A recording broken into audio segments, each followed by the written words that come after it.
নিজের মতো করে মানুষ করা একটা মেয়ের পক্ষে এত সহজও না। এই কাজটা চাচি করেছেন। আমি একটা জায়গায় আসতে চাচ্ছি, এত কিছু করার পরেও, সমাজের মানুষের অত্যাচার নির্যাতন সব থেকে ভাতিজাকে প্রোটেক্ট করার পরেও শেষমেশ তিনি কালিমা লা ইলাহা ইল্লাল্লাহ সাক্ষ্য দেন নাই। শেষ মুহূর্তে নবী সাল্লাল্লাহু আলাইহি ওয়াসাল্লাম বারবার বলছিলেন, হে চাচা, খালি কালিমা পড়েন, আমি আপনার জন্য আল্লাহর কাছে সুপারিশ করব। ব্যাস ব্যাস। তো তিনি শেষ পর্যন্ত কালিমা পড়েন নাই। দরকার নাই, আলোচনা শুরু হয়ে গেলে ব্রেকআপ করে দেন। তো শেষে কি হলো? কালিমাটা পড়ার হলো না? হলো না। বারবার জিজ্ঞাসা করা হচ্ছে, চাচা আপনি কালিমাটা পড়েন, আমি আপনার জন্য আল্লাহর কাছে সুপারিশ করব। শেষমেশ তিনি বলেছেন যে না, আমি আব্দুল মুত্তালিবের ধর্মের উপরে থাকলাম। সারা জীবন সাপোর্ট দেওয়ার পরে কালিমা পড়ে মুসলিম না হওয়ার ফলশ্রুতিতে আল্লাহ নবীজি বলছেন, আল্লাহ পাক তাকে জাহান্নামের উঁচু স্থানে রাখবেন। আমরা যারা মুসলমান, মুসলিম পরিবারে জন্মগ্রহণ করেছি, আমরা বা আমাদের মধ্যে বেশিরভাগ মানুষ এখনো এই নিয়ামতের শুকরিয়া আদায় করতে পারি নাই যে আল্লাহ পাক আমাদেরকে মুসলমান পরিবারে জন্ম দিয়েছে, কালিমা পড়ার তৌফিক দিয়েছে। আমরা সহজে যা পেয়ে যাই তার মূল্য বুঝি না। আল্লাহ পাক যে আল্লাহ পাক কি আমাকে জিজ্ঞাসা করেছিলেন যে আবু তাআলা তোমাকে মুসলিম বানাবো না অমুসলিম বানাবো? আপনাকে কি আল্লাহ পাক জিজ্ঞাসা করেছেন যে আব্দুর রহমান তোমাকে মুসলিম বানাবে না অমুসলিম বানাবো, তুমি কি চাও? আল্লাহ পাক আমাদেরকে জিজ্ঞাসা করেন নাই। নিজ অনুগ্রহে আল্লাহ পাক আমাদেরকে মুসলিম পরিবারে জন্ম দিয়েছে। সেই মুসলিম পরিবারের মানুষ এখন কালিমা লা ইলাহা ইল্লাল্লাহের সঠিক মর্মও জানে না, তাওহীদও জানে না, শিরকও চিনে না, ইমানের রকমগুলোও বোঝে না, ইমানের মূলনীতিও বোঝে না, ইমান ভঙ্গের কারণও বোঝে না, কোনো কোনো ক্ষেত্রে বেশি কৌশলের মাসলা মাসাইলও জানে না। নামাজ পড়ার ফরজ ওয়াজিব সুন্নাত মুস্তাহাব বোঝে না, নামাজ পড়েও না। মাশাআল্লাহ, জুমার দিনে নামাজ পড়তে আসে অনেকেই, ঈদের দিনে প্রথম দেখা যায়, আর জানাজার নামাজে প্রথম দেখা। আর দেখা যায় যারা এরকম নামাজ কারা পড়ে না, তাদের জানাজা আবার 3-4 বার হয়। নামাজগুলো মানে বাকি শোধ করে পড়ে, রোজা রাখে না, যাকাত তো মাশাআল্লাহ প্রায় উঠে গেছে বললেই চলে সমাজ থেকে। বাংলাদেশের ধনিক শ্রেণীরা যদি যাকাত দিত, 10টা পদ্মা সেতু বানানো যায়। বিশ্বাস করতেছেন না? ধনীরা যদি সত্যি সত্যি জাকাত দিত, জাকাতের টাকা পদ্মা সেতুতে দেওয়া যাবে কিনা সেটাও একটা মাসালা। আমি একটা এক্সাম্পল দিলাম আর কি। জাকাতের টাকা তো ওইটা করা যাবে কিনা, এটা তো একটা মাসালা, তাই না? জাকাতের খাত তো 8টা, ইন্নামা সাদাকাতু লিল ফুকারা ওয়াল মাসাকিন ওয়াল আমিলিনা আলাইহা ওয়াল মুআল্লাফাতি কুলুব ওয়া ফির রিকাব ওয়া ফি সাবিলিল্লাহ, এরকম কয়েকটা খাত আছে। আমি একটা এক্সাম্পল দিলাম, যদি বাংলার মানুষ ধনিক শ্রেণী ঠিকঠাক জাকাত দিত, বিশ্বাস করেন সমাজে আপনি দরিদ্র মানুষ খুঁজে পেতেন। আর জাকাত ভিত্তিক অর্থনীতি চালু আপনি করতে পারবেন, রাষ্ট্রীয়ভাবে পারবেন না। তবে কেন পারবেন না? কারণ প্রত্যেকটা রাষ্ট্রের উপরে জাতিসংঘের নিয়ন্ত্রণ আছে। আমি ভাই খোলামেলা কথা বলার মানুষ, যদি কারো পছন্দ না হয় কিছু করার নাই, আমাকে বলতে হবে। আপনি আমার সাথে একমত হন বা না হন, অ্যাটলিস্ট শুনেন, পরে সত্য মিথ্যা আপনি যাচাই করেন, মানা না মানা আপনার কিছু। আমি জাস্ট বলতেছি, আমি তো আপনার মস্তক দখল করতে পারবো না, আমরা তো খুবই দুর্বল। কোন রাষ্ট্রের পক্ষে ইসলামিক আহকাম, হুকুম আহকাম, শরিয়া, ওয়াজ এগুলো বাস্তবায়ন করা সম্ভব না যতক্ষণ সে জাতিসংঘের আন্ডারে আছে। সোজা কথা। তালেবান পারলো কেন? ওর আন্ডারে নাই, ও কারো সাথে চলে না। সুবহানাল্লাহ। আবার অনলাইনে মাঝে মাঝে দেখি কিছু কিছু শায়েখ আছে, বলছে যে তোমরা ওদেরকে জামাই মনে করো, এই করো, তোমাদের আকীদা ঠিক নাই।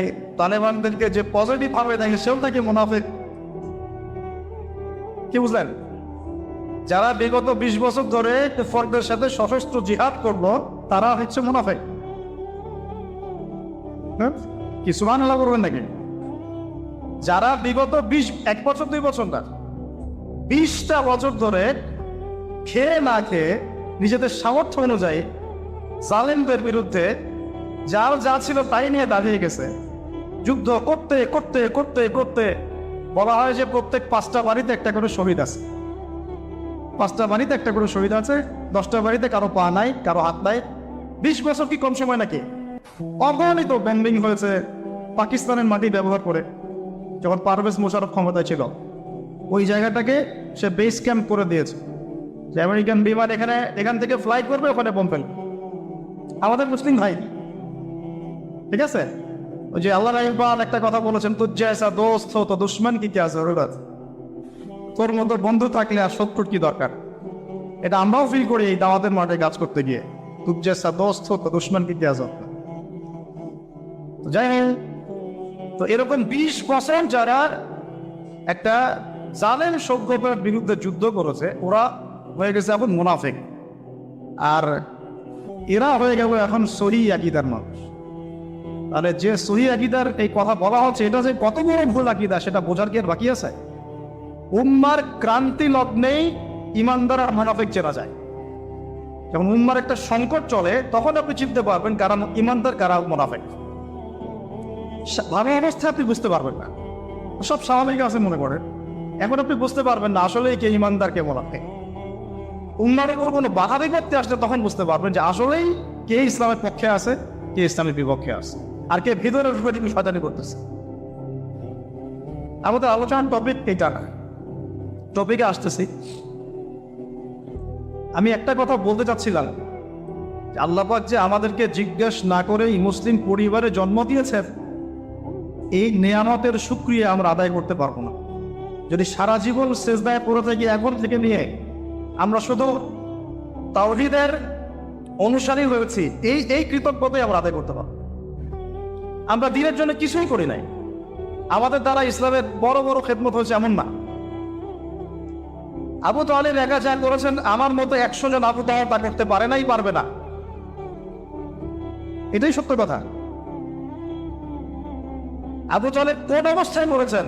যখন চতুর্দিক থেকে আল্লাহর নবীকে সবাই ছিছি করছে, গালিগালাজ করছে, হত্যার জন্য চেষ্টা করছে, পুরো সমাজ একদিকে, আবু তালেব একাই এক।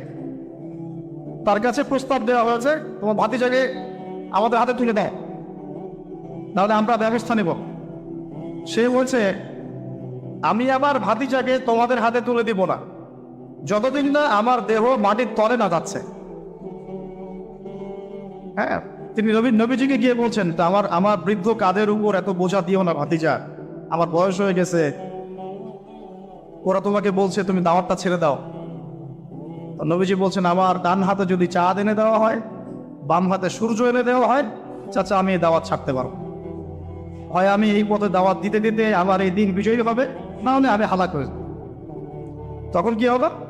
তখন তিনি বললেন যে ওরা তোমার দিকে আসতে পারবে না দলে দলে, যতক্ষণ না আমি আবু তালেব দাফন হচ্ছি মাটির তলে। কথা বুঝতে পারছেন? এখন মূল কথাটা হচ্ছে, আমরা যারা মুসলিম পরিবারে জন্মগ্রহণ করেছি, এরপরেও আমরা তাওহীদের জ্ঞান অর্জন করছি না, শিরক থেকে দূরে থাকছি না, নামাজ পড়ছি না 5 ওয়াক্ত ফরজ নামাজ, যাকাত দিচ্ছি না, সওয়াব রাখছি না, প্রোটেস্ট্যান্ট মুসলিম হয়েছি, Protestant version of Islam follow করছি, ইসলামের দাওয়াতের কাজ করছি না, দিনের বিজয়ের কথা ফিকির করছি না। সত্যি কথা বলতে আমাদের দুনিয়াতে থাকাচ্ছে না থাকাই বা আমরা এখন গরু ছাগল। বিশ্বাস করেন আমার কথা, আল্লাহ পাক এই শব্দই বলেছেন সূরা আরাফ, সূরা আরাফের সম্ভবত 189 নম্বরের 189। ولقد بعد أعوذ بالله من الشيطان الرجيم ولقد ذرأنا لجهنم كثيرا من الجن والإنس। আল্লাহ পাক বলছেন, আমি প্রচুর জিন আর মানুষকে দিয়ে জাহান্নাম পূর্ণ করব। বলি নাউযুবিল্লাহ। লাহুম কুলুবুন, কেন পূর্ণ করব? তাদের কি অপরাধ ছিল? কি অপরাধে করব? লাহুম কুলুবুন, তাদেরকে কলব দিয়েছিলাম, লা ইয়াফকাহুনা বিহা, বোঝার চেষ্টা করে না।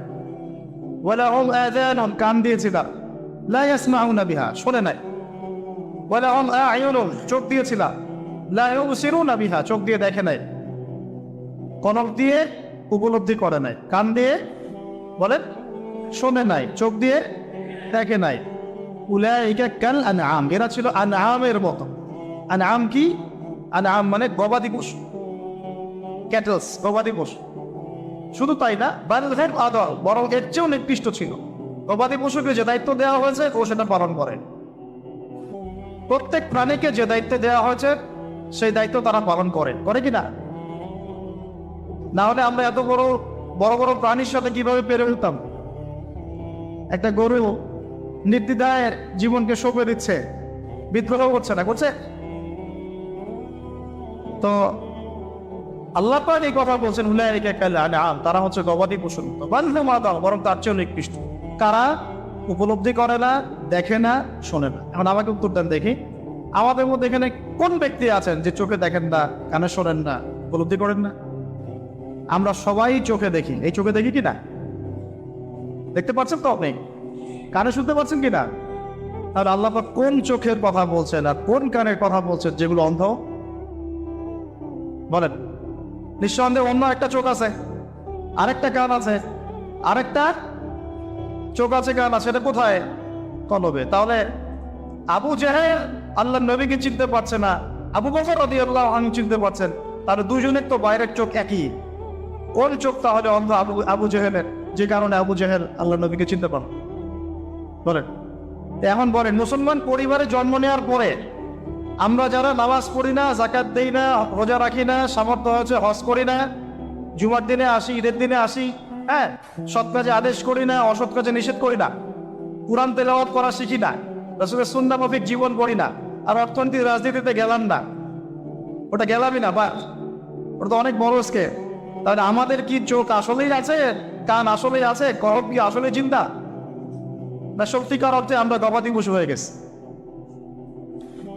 আত্মপর্যালোচনা করতে হয়। তো আত্মপর্যালোচনা, মুরাকাবা মানে হচ্ছে আত্মপর্যালোচনা, নিজেদেরকে নিয়ে ভাবতে হবে। তো এখন আপনি আমাদের উত্তর দেন, যে মুসলমান নামাজ পড়ে না, রোজা রাখে না, দাওয়াতের কোনো মেহনত নাই, দিন প্রতিষ্ঠার সংগ্রাম নাই, কোরআনও তেলাওয়াত করতে জানে না, আল্লাহর পথে সৎকার করে না, তাওহীদের জ্ঞান নাই, শিরকের জ্ঞান নাই, সুন্নতের জ্ঞান নাই, বেদাতের জ্ঞান নাই, ঈমান ভঙ্গের কারণ জানেন, ওযু করান মাসালাও জানে না, এই মুসলমান সারা বিশ্বে মার খাবে না তো কারা খাবে?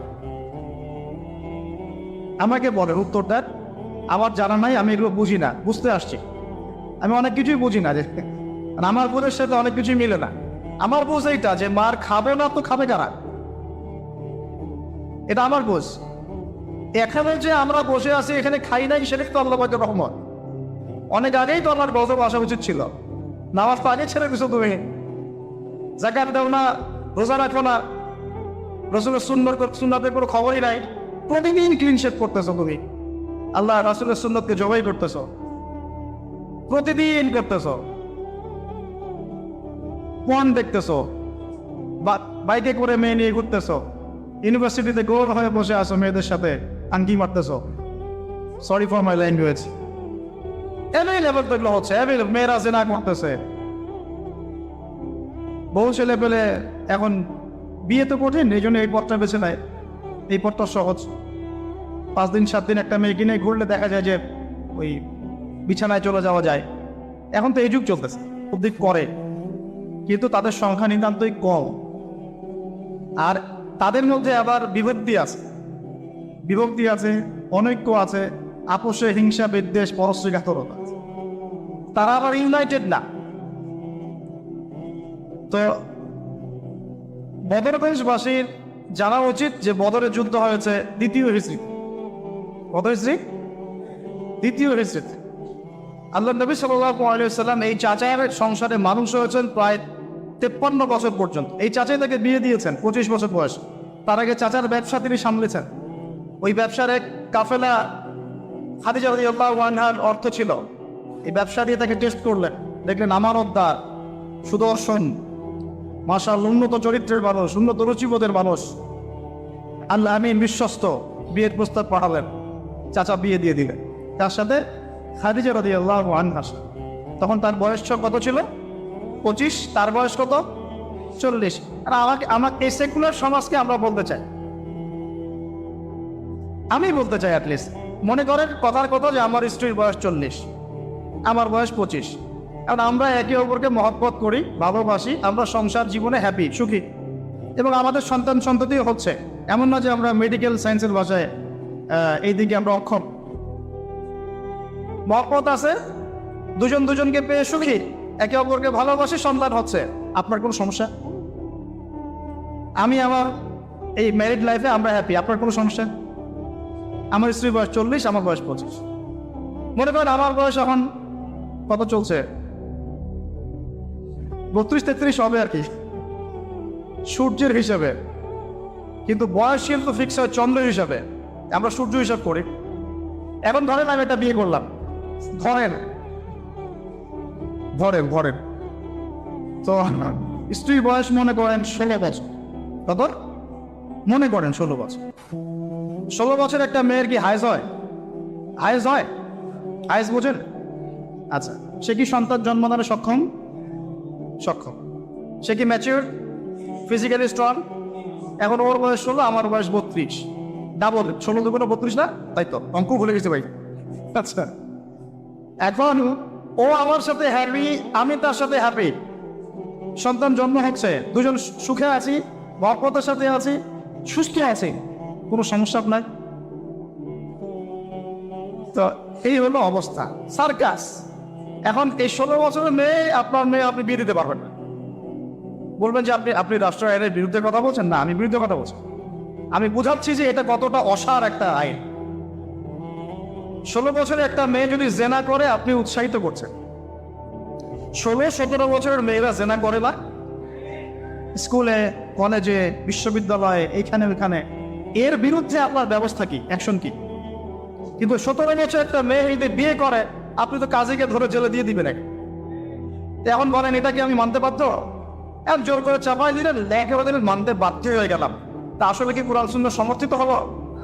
এখন জবাব দিবেন আল্লাহর কাছে আপনি। জনগণ কিছুই বলতে পারবে না। আমরা শুধু জ্ঞানতাত্ত্বিক একটা ডিবেট করলাম এবং আপনাকে দেখালাম যেটা অসার। তারপরে যেটা হয়েছে হক, অ্যাটলিস্ট বিয়েটা সহজ করলে ভালো হতো। বিয়েটা কঠিন হয়ে গেছে, এই জন্য এটা জেনার রাস্তা বেছে নেয়। তো আমরা জেনাকে উস্কে দিচ্ছি। আরে ভাই, 16-17 বছর তো দূরের কথা, এখন 13-14 বছরের মেয়েরাই দেখবেন ঠিক নাই। আপনি মনে করেন এখনকার স্কুল কলেজের মেয়েগুলো খুব দুধেফর চিবাতা? যখন 15 বছর আগে যে যুগটা ছিল, 20 বছর আগে, আর এখন তো আরো অনেক আপডেটেড। এখন ওরা ওই সময় বিশ্বাসী না। গল্প করে যে কার কয়টা, কার কয়টা। কোন ভাই হাসেন না, কোন কোন ক্ষেত্রে মাদ্রাসা এর থেকে মুক্ত হয় নাই। আমাদের দিকেও তো বলতে হবে, ইনসাফ করতে হবে। তো বহু মাদ্রাসাতেও জেনার ঘটনা ঘটছে এখন, কারণ এটা পর্নোগ্রাফির যুগ। কিসের যুগ?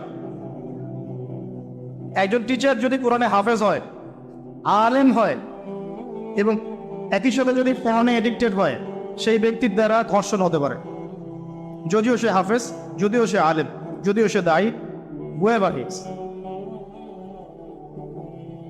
এরকম ঘটনা ঘটছে। কোন কোন ক্ষেত্রে ছেলে ছেলের সাথে জেনা পর্যন্ত হচ্ছে। হয় না ভাই? আমি কি বাড়ায় বাড়ায় কথা বললাম? যেই করো এটা পাপ। শাস্তিও আবার কি? ধর্ষণের শাস্তি কি? ইসলামের শাস্তি কি? মৃত্যুদণ্ড। কয়টা কার্যকর করতে পারবেন আপনি? তো সব থেকে সমস্যা, আমি যে পয়েন্টে আছে এখানে চলে আসেন। এখানে সাউন্ড বন্ধ করেন। সেটা হলো, তার বয়স তখন 40, আমাদের নবীজির বয়স 25, ম্যারিড জীবনে হ্যাপি, 6টা সন্তান হয়েছে। কয়টা? আর নবী সাল্লাল্লাহু আলাইহি ওয়াসাল্লাম খাদিজা রাদিয়াল্লাহু আনহার কাছ থেকে যে মমতা, যে ভালোবাসা, যে সাপোর্ট পেয়েছে, এটা বিরল। এই যুগে এমন মেয়ে পাওয়া হয়তো বা শুন, কারণ এই যুগে তো আমরাও সাহাবীদের মতো না। আমরা যদি সাহাবীদের মতো না হতে পারি, আমরা মহিলা সাহাবীদের মতো স্ত্রী আশা করি কিভাবে? তো চলে গেছে লাইন, কারেন্ট চলে গেছে নাকি ভাই? এখন দিতে পারেন, এখন দিতে পারেন। আসছে আসছে বসো। তো বিয়ে হলো মাশাআল্লাহ। এখন নবী সাল্লাল্লাহু আলাইহি ওয়াসাল্লামের কাছে সমাজের জাহিলিয়াত ভালো লাগে না। বোঝার চেষ্টা করি কি জাহিলিয়াত ভালো লাগে না। তিনি দেখেন যে মক্কার মানুষ মূর্তি পূজা করে, তিনি দেখেন মক্কার মানুষ সুদ খায়, মক্কার মানুষ জেনা করছে, মাদক খাচ্ছে, হানাহানি মারামারি কাটাকাটিতে আছে, তার এগুলো ভালো লাগে না। তিনি এখান থেকে সরে যান, দূরে দূরে থাকেন, দূরে দূরে থাকেন। হেরা পাহাড় আছে, হেরা গুহা, ওই পর্বতের গুহায় তিনি একা একা নির্জনতা অবলম্বন। কারণ যখন আপনি একটা ভালো রাস্তায় থাকবেন, সমাজের অন্যান্য খারাপ বিষয়গুলো আপনার পছন্দ হবে, নিজে থেকে ভালো লাগবে না। এই যে আপনি আমি যতটুকু ইমানদার, পাশে কনসার্টের গান কানে আসলে আপনার খারাপ লাগে না? লাগে তো, আপনি বুঝতে পারেন না? চোখের মধ্যে খারাপ কিছু পড়ে দিলে আপনার খারাপ লাগে, মনে হয় যেখান থেকে চলে যেতে পারলেই বাঁচি। আপনি বাসে যাচ্ছেন, দেখলেন যে ড্রাইভার গান ছেড়ে দিল, দিদি তেরা দেবার দিওয়ানা, আর বাসে কেন জানি এইসব গানই বাজে। আমরাই নাকি ভাষার জন্য আবার যুদ্ধ করেছি, লজ্জা আমাদের। আমরাই নাকি ভাষার জন্য রক্ত দিয়েছি, কিন্তু আমাদের সব কেন জানি হিন্দি সংস্কৃতি। হ্যাঁ, কত কোনো ভণ্ডামি আমাদের মধ্যে আছে দেখেন। ভাষার জন্য আমরা লড়াই করেছি, জীবন দিয়েছি, গর্বের, অবশ্যই আমাদের জন্য গর্বের। কিন্তু আমাদের ঘরে ঘরে এখন হিন্দি কেন? ঘরে ঘরে হিন্দি কেন? তাহলে আমরা কি এটা কি দিবস পালন করার বিষয়, না আদর্শ লালন করার বিষয়? কোর্ট কাছারি অফিস আদালত সবকিছুর ভাষা হচ্ছে ইংরেজি, ওখানে বাংলা চলে না কেন? আমরা কি ইংরেজির জন্য যুদ্ধ করেছি? এই উপমহাদেশ 200 বছর শাসন করেছে ব্রিটিশরা, ওরা চলে গেছে, 200 বছর পিটিয়েছিল খুব আমাদেরকে। তারপর আমাদের বাপ দাদারা যুদ্ধ করে ওদেরকে এখান থেকে তাড়িয়ে দিয়েছে। কিন্তু ওরা চলে গেলেও ওদের কোনো সুন্নত নিয়ে যায় নাই, ওদের সব সুন্নত দিয়ে গেছে। কোর্ট কাছারির সুন্নত দিয়ে গেছে, অর্থনৈতিক ব্যাংকিং সুন্নত দিয়ে গেছে, রাজনৈতিক সুন্নত দিয়ে গেছে, এমনকি পোশাক আশাকের সুন্নতও দিয়ে গেছে, এমনকি বাথরুমের টয়লেট ওইটাও দিয়ে গেছে। সবখানে এখন হাই কমোড, ব্রিটিশ ইংলিশ। ওরা কি আসলেই চলে গেছে আর আমরা কি আসলেই স্বাধীন? কে বলবে এগুলো আর কে ভাববে? আর মানুষ সেগুলো কবেই পজিটিভলি নেওয়ার চেষ্টা করবে আল্লাহ ভালো জানেন। বাট আমরা বলে যাচ্ছি ইনশাল্লাহ একদিন না একদিন ইসলাম হবে। এসব আল্লাহ পাক যেন সহজ করেন এবং কবুল করেন। এখন কথা হচ্ছে যে তিনি দেখেন আরবের লোকজন সুদ খায়, মদ খায়, জেনা করে ইত্যাদিতে, তিনি একা একা থাকা শুরু করলেন। একা থাকতে থাকতে ওই সময় তিনি যেভাবে ইবাদত করতে পারতেন সেভাবে ইবাদত করেছেন। আগেও ইবাদতের কিছু সিস্টেম ছিল, কারণ আরবের মানুষরা দাবি করতো তারা হচ্ছে মিল্লাত ইব্রাহিমের উপর আছে, বিকৃত, কিন্তু ওরা মনে করতো আমরা ইব্রাহিমের ধর্মের উপরেই আছে। এখন 40 বছর বয়সে নবী সাল্লাল্লাহু আলাইহি ওয়াসাল্লামের কাছে প্রথম ওয়াহিটা চলে আসে।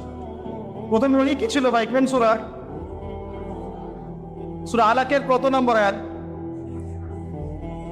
প্রথম আয়াতটা, প্রথম ওয়াহিটা কি সংক্রান্ত ছিল? নামাজ পড়ো, রোজা রাখো, হজ করো, যাকাত দাও, মূর্তি পূজা করো না। কি বলেছেন আল্লাহ পাক? ইকরা বিসমি রাব্বিকাল্লাযী খালাক। হে নবী, কথাটা বুঝুন। হে নবী মুহাম্মদ সাল্লাল্লাহু আলাইহি ওয়াসাল্লাম, আপনি যেগুলো দেখে ব্যথিত, যে সমাজটার এই যে জাহেলিয়াত আপনি দূর করতে চান, যাদেরকে নিয়ে আপনি চিন্তাগ্রস্ত, আপনার কাছে ভালো লাগে না এই জাহেলিয়াতগুলো, এগুলোকে দূর করতে হলে আগে পড়াশোনা করতে হবে, জ্ঞান লাগবে। আগে কি লাগবে? ওই জায়গায় মুসলমানরা পিছিয়ে পড়ার কারণে আজকে এই অবস্থা হচ্ছে। দুজনের বুঝে আসছে, দুজন ঠিক বলছে। ওই ইকরা বিসমি রাব্বিকাল্লাযী খালাক, এই পড়াশোনা থেকে আমরা পিছিয়ে পড়েছি বলেই আমাদের আজকে অবস্থা হচ্ছে। বলছেন যেমন বলবেন যে আমরা তো পড়াশোনা করছি, সাক্ষরতার হার তো আমাদের 67, 77 এরকম আর কি। তো সত্যিই কি করছি? কি পড়ছি? ইকরা বিসমি রাব্বিকাল্লাযী খালাক অর্থ হচ্ছে আপনার রবের নামে, যিনি আপনাকে, যে জ্ঞান আমাকে আপনার স্রষ্টার দিকে নিয়ে যাবে সেটাই তো জ্ঞান। এখনকার আমাদের জ্ঞানগুলো কি সত্যি আমাদেরকে আল্লাহর দিকে নিয়ে যাচ্ছে নাকি আল্লাহ থেকে দূরে সরাচ্ছে? তাহলে বোঝেন। এখন আপনি যদি বলেন যে তাহলে কি আপনি শুধু মাদ্রাসা শিক্ষাকেই সমর্থন করছেন, জেনারেল শিক্ষা সমর্থন করছেন না? আমি বলবো না, আমি নিজেও জেনারেল শিক্ষিত একজন মানুষ, আমরা অনার্স মাস্টার্স করেছি এবং আমরা কখনো সেকেন্ড হইনি আলহামদুলিল্লাহ, কয়েকবার ছাড়া। তো আমরাও জানি ব্যাপারগুলো কি। আমরা জেনারেল শিক্ষার উপকারী শিক্ষাগুলোকে সমর্থন করি, কিন্তু কোরআন এবং সুন্নাহ ইসলামের মূল শিক্ষাটাকে বাদ দিয়ে এই জেনারেল শিক্ষা আমার কোনো উপকার করবে না। আবার একই সাথে কোরআন এবং হাদিস এই দুটাতে দক্ষ হয়েও যদি আমরা বর্তমান বিশ্বের উপকারী জ্ঞানগুলো অর্জন করতে ব্যর্থ হই, তখন কোরআন সুন্নাহকে হাতে নিয়েও এই বিশ্বকে চ্যালেঞ্জ করতে পারব। তাহলে দরকার কি? সমন্বয়। এই সমন্বয় হওয়া উচিত ছিল আজকে থেকে 50 বছর আগেই। এখন আমাদের এইগুলো নিয়ে কথা বলতে হচ্ছে, এটাই দুঃখজনক। যেখানে শিক্ষা প্রতিষ্ঠান আছে, রাষ্ট্রীয় নিয়ন্ত্রণাধীন প্রতিষ্ঠানে হয়তো আপনি ইন্টারফেয়ার করতে পারবেন না, কিন্তু ব্যক্তিগত উদ্যোগে যত শিক্ষা প্রতিষ্ঠান আছে এগুলোতে ইসলামিক শিক্ষা এবং জেনারেল শিক্ষা দুটাকে সমন্বয় করার চেষ্টা করেন। আল্লাহ পাক তৌফিক দান। দেখবেন আগামী 10 বছরের মধ্যে একটা আলোকিত প্রজন্ম গড়ে উঠবে। আমার ছেলে বাংলা, ইংরেজি, অঙ্ক সব শিখবে, এদিকে হাফেজে কোরআন হবে, আপি ভাষা শিখবে, আপি ব্যাকরণ শিখবে, হাদিসের এবারও করার যোগ্যতা অর্জন করবে, মোতালা করবে।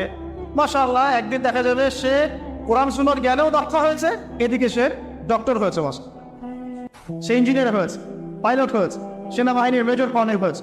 সম্ভব না? অনেক ডক্টর দেখবেন যে 50 বছর বয়স হওয়ার পরে ইসলামের দিকে এসে চর্চা করা শুরু করে, তারপরে দিনের দিকে হেদায়েতের দিনের উপকারে কাজ করছে। অনেক ইঞ্জিনিয়ার সাহেব কাজ করছেন, অনেক আর্মি অফিসার, র্যাবে, পুলিশের, বিজিবি, তারা দেখবেন যখন রিটায়ার্ড করে বা যখন সিনিয়র হয় তখন গিয়ে চর্চা করা শুরু করে, এবং তখন তারা আবার দিনের জন্য অনেক কিছু করতেও চায়, করে, অনেকে করে না। তারা কি আনুষ্ঠান নাকি? তারা তো আমাদেরই ভাই, আমাদের ভাই না। শোনেন, যদি বাংলাদেশ রাষ্ট্রীয়ভাবে কখনো জিহাদে যায় কুফফারদের বিরুদ্ধে, তাহলে আমরা যাবো না তারা যাবে? যাবে তো তারাই। যে আপনি যাবেন না, যাবে তো তারাই। আপনার আবার কি প্রশিক্ষণ আছে? যদি বাংলাদেশে কোনো মনে করেন যে 100% ইসলামী জ্ঞানে পরিপূর্ণ কোনো নেতা আসছে, আমির, রাষ্ট্রীয় আমির, এখন সে চিন্তা করলো যে আমি এই ইহুদিদের বিরুদ্ধে সৈন্য পাঠাবো, ভাবতে পারে কি পারে না? 73 সালে 6টা মুসলিম দেশ সৈন্য পাঠিয়েছিল। মিশর ছিল, জানেন না আপনারা এগুলার ইতিহাস, 6 দিনের যুদ্ধ। তো যাই হোক, তো ধরেন বাংলাদেশ এমন একজন নেতার আন্ডারে আছে, যেই নেতা বলল ঠিক আছে আমিও পাঠাবো, আমার এখান থেকেও 2000 সৈন্য যাবে। তখন কি ওই 2000-এর মধ্যে আপনি থাকবেন? থাকবে ওই আর্মি অফিসারই, ওই বিজিবি, ওই র্যাব, ওই পুলিশ, ওই ভাইরে। তারা আমাদের ভাই না? তাদেরকে মেসেজটা পৌঁছাতে হবে যে আপনারা পরিপূর্ণ ইসলামের সামনে আত্মসমর্পণ করেন।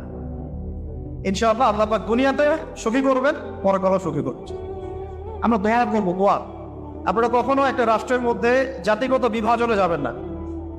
জাতিগত বিভাজনটা খুব খারাপ, এতে করে রাষ্ট্রের অভ্যন্তরীণ যে স্থিতিশীলতা নষ্ট হয়ে যায়।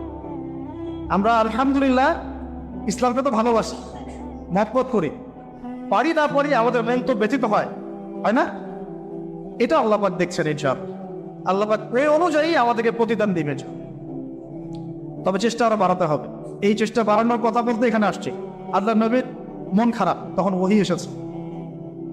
ওহী প্রাপ্ত হওয়ার পরে নবী সাল্লাল্লাহু আলাইহি ওয়াসাল্লাম একটু ভীত, একটু সন্তুষ্ট। তখন খাশিতু আলা নাফসি। বাংলাদেশে যত সিরাতের বই আছে না, তার 80% সিরাতের বই আপনি পাবেন। ওই সময় নবী সাল্লাল্লাহু আলাইহি ওয়াসাল্লাম এতটা ভীত সন্ত্রস্ত হয়ে গিয়েছিলেন, কয়েকবার তিনি চিন্তা করেছেন যে আমি পাহাড়ের উপর উঠে নিজেকে শেষ করে ফেলবো। এটা নিয়ে বিশাল ইস্যু সৃষ্টি করে ফেলছে বাংলাদেশে। আর রাহিকুল মাকতুম বলেন, আর যে কোনো বড় বড় সিরাতের গ্রন্থ বলেন, এটা যদি লিখা না থাকছে আমি বক্তব্য দেওয়া ছেড়ে দিন। বাসায় গিয়ে দেখেন, চেক করেন, রাইটাররা লিখেছেন। এটা আমাদের কথা না। কয়েকবার তিনি পাহাড়ের উপর উঠে চিন্তা করেছেন যে আমি যা দেখলাম, ফেরেশতা এসেছে, আমাকে জড়িয়ে ধরেছে, আমাকে বলছে পড়ুন, আসলে ব্যাপারটা কি, আমি কি সঠিক আছি, তা ভুল হচ্ছে। মানসিক একটা পেরেশানির মধ্যে তিনি ছিলেন। কয়েকবার নিজেকে শেষ করে ফেলার চেষ্টা করছে। যখনই তিনি উঠেছেন তখনই জিবরাইল আলাইহিস সালাম সামনে এসেছে। ইয়া মুহাম্মদ, আপনি পাবেন নর, আনতা রাসূলুল্লাহ ওয়া আনা জিবরিল। হে মুহাম্মদ, আপনি পাবেন নর, আপনি হচ্ছেন আল্লাহর মনোনীত রাসূল আর আমি জিবরাইল। আপনি বিচলিত হবেন না। আবার একদিন আবার জিবরাইল হাজির। এবার হতেই হতে তিনি আশ্বস্ত হলেন যে হ্যাঁ, আসলে যা হচ্ছে সব সঠিক। এটা কি একটা বড় ঘটনা না? এরপরে তিনি বাসায় আছেন, বেশ কয়েকদিন ওহী আসা বন্ধ আছে। আল্লাহ পাক প্রস্তুত করছেন তাকে, কারণ ব্যাক টু ব্যাক ওহী আসতে থাকে, এটা একটা ওয়েট আছে, নেয়ার মতো ক্ষমতাকে তৈরি হতে হয়। দ্বিতীয় ওহীটা আসছে, এটা আমি একটু আলোচনায় টাচ করে সামনে যাব। তিনি কম্বল দিয়ে ঘুমিয়ে আছেন, আল্লাহ পাক ওহী পাঠালেন। যখন ওহী পাঠাচ্ছেন, খাদিজা রাদিয়াল্লাহু আনহা দেখছেন যে নবী সাল্লাল্লাহু আলাইহি ওয়াসাল্লাম একটু অস্বাভাবিক আচরণ করছেন। তিনি বলেছেন, আপনি শুয়ে পড়েন, রেস্ট নেন। নবীজি বলছেন, আমার এখন রেস্ট নেওয়ার সময় নাই। আল্লাহ পাক আমাকে বলেছেন, ইয়া আইয়ুহাল মুদ্দাসসির, হে কম্বল আবৃত রাসূল, কুম, উঠে দাঁড়ান, ফানজির, মানুষকে সতর্ক করে। তো কুম ফানজির অর্থ মানে এই না যে বিছানা থেকে উঠে মাটিতে দাঁড়ান, মানে হচ্ছে আপনার কাছে যা আসছে সত্য, এটা দ্বীনে হক, আল্লাহর পক্ষ থেকে আসছে। অতএব আপনি এই সত্যের বাণী নিয়ে সমাজের মধ্যে দাওয়াতে কাজে নেবেন। ফানজির, মানুষকে সতর্ক করেন। রব্বাকা ফাকাব্বির, আপনার রবের তাকবীর পাঠ করেন। ওয়া সিয়াবাকা ফাতাহহির, আপনার কাপড় পরিচ্ছন্ন রাখেন। কাপড় মানে শুধু বাইরের পোশাক না, ভিতরের হৃদয়ের পোশাকটাও। ওয়া রিজসা ফাহজুর, যত আরক্ষক বিষয় আছে ছেড়ে দেন। ওয়ালা তামনু তাস্তাকসির ওয়া লিরাব্বিকা ফাসবির, কিছু পাওয়ার আশায় আপনি কাউকে সদকা করেন না, কারো কাছে কিছু পাওয়ার আশায় আপনি সাদাকা করেন না, বরং আপনার রবের জন্য আপনি সবর করেন। কত গভীর কথা! এটা নিয়ে কিন্তু আলোচনা খুব বেশি হয় না। আমরা আলোচনা করি প্রথম ওহীটা কি ছিল, এটা দ্বিতীয় ওহী ছিল। উঠুন, সতর্ক করুন। আপনি যা ভাবছেন এরকম কিছু না। আপনি নবী, আপনি শেষ নবী। এই মহাবিশ্বে আপনার মতো কোনো নবী আসে নাই। আপনি সর্বশ্রেষ্ঠ নবী, আপনি সর্বশ্রেষ্ঠ আল্লাহর অনুসারী, আপনার উম্মত হচ্ছে সর্বশ্রেষ্ঠ উম্মত। আপনি উঠুন, মানুষকে সতর্ক করুন, কাপড় পবিত্র রাখুন, অনর্থক বিষয় ছেড়ে দেন, আল্লাহর জন্য সবর করেন, আল্লাহর জন্য তাকবীর পাঠ করেন, বলুন আল্লাহু আকবার। এই শুরু হলো মিশন। এই মিশন শুরু হওয়ার পরে 13 বছর, কয় বছর ভাই? 13 বছর মক্কায় তিনি প্রথম 3 বছর গোপন দাওয়াত দিয়েছেন, তারপরে প্রকাশ্য দাওয়াত দেওয়া শুরু করেছেন। এই প্রকাশ্য দাওয়াত যখনই দেওয়া শুরু করেছেন, বাস সমাজে কনফ্লিক্ট লেগে গেল, হক আর বাতিলের লড়াই। তিনি যাদেরকে নিয়ে দাওয়াত দিচ্ছেন, আবু বকর সিদ্দিক, উসমান বিন আফফান, আব্দুর রহমান বিন আওফ, তালহা বিন উবাইদুল্লাহ, সাদ ইবনে আবি ওয়াক্কাস, বেলাল ইবনে রাবাহ, আব্দুল্লাহ বিন মাসউদ, এরকম সাহাবী 40 জন বা 80 জন। আর নিজের ঘরে আছে স্ত্রী, আলী ইবনে আবি তালেব, যায়েদ ইবনে হারেসা, জাফর বিন আবি তালেব। আর এই দাওয়াত যখন চলতে লাগলো, সমাজের মানুষ প্রকাশ্য রূপ যখন ধারণ করলো, এই পক্ষে আছে আবু জেহেল, আবু লাহাব, উতবা, শাইবা, রাবিআ, আশরাক বিন শারীক, এরকম কিছু মানুষ। ঠিক আছে, এমন কনফ্লিক্ট যে এটা কিছুতেই মিউচুয়াল হচ্ছে না, কিছুতেই হচ্ছে না। সিরাত পড়তে হবে আপনাদেরকে, একটা লেকচারে সবকিছু তো বলা যাবেই না, সময় আমাদেরকে অ্যালাউ করবে না, পাশাপাশি আমারও এনার্জি হবে না। ঠিক আছে, এমন কোনো কষ্ট নাই যা তাকে দেয়া হয়, সাহাবীদেরকে দেয়া হয়। অর্থনৈতিক বয়কট, উত্তরাধিকার থেকে বঞ্চিত করা, বাড়ির থেকে পিটিয়ে বের করে দেয়া, হ্যাঁ, উল্টা ঝুলায় লটকায় রাখা, আমাদের রিমান্ডগুলোর মতো, শারীরিক নির্যাতন, মানসিক কষ্ট তো আছেই, তো মানসিক কষ্ট তো আছেই, বলার তো অপেক্ষা রাখে না। তারপরে কেউ বেচাকেনা করবে না, চলাফেরা করবে না, সামাজিক বয়কট। রাস্তা দিয়ে গেলে মানুষ টিটকারি মানে যে পাগল যাচ্ছে, এই যে জাদুকর যাচ্ছে। ব্যাপারটা বোঝার চেষ্টা করে, মানে এমন কোনো নির্যাতন নাই যা করা হয় নাই। আমি ক্ষুদ্রকারে দেখেছি প্রায় 14 বা 15 বার আল্লাহ নবী সাল্লাল্লাহু আলাইহি ওয়াসাল্লামকে হত্যা করার চেষ্টা করা হয়েছে। প্রায় 14-15 বার তাকে হত্যা করার চেষ্টা করা হয়েছে। আর তাকে সারা জীবনে প্রায় এরকম 15-16টা গালি খেতে হয়েছে। সারা জীবনে কাকে খেতে হয়েছে? যে মানুষের আগেও কোনো গুনাহ নাই, পরের কোনো গুনাহ। যিনি সব কষ্ট করছেন শুধু উম্মতের জন্য, কারণ তিনি তো মাকামে